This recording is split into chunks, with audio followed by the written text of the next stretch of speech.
Kibiti oye!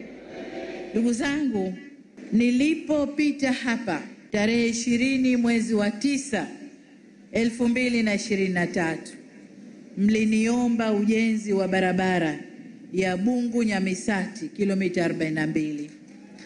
Sasa nawajulishe kwamba ujenzi wa barabara ya Bungu Nyamisati upo kwenye ilani yetu hii, na niwahakikishie tunakwenda kuijenga kwa kiwango cha lami.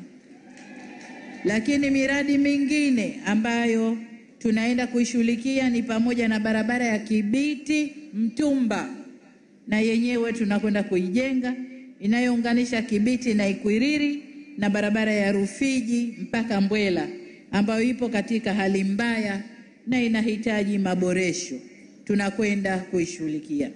Vile vile tutaboresha zaidi barabara za ndani ikiwemo kilomita 42 za maeneo korofi ili zipitike wakati wote na kuwawezesha wakulima kusafirisha mazao yao, wagonjwa kufika hospitali na wanafunzi kufika mashuleni mapema.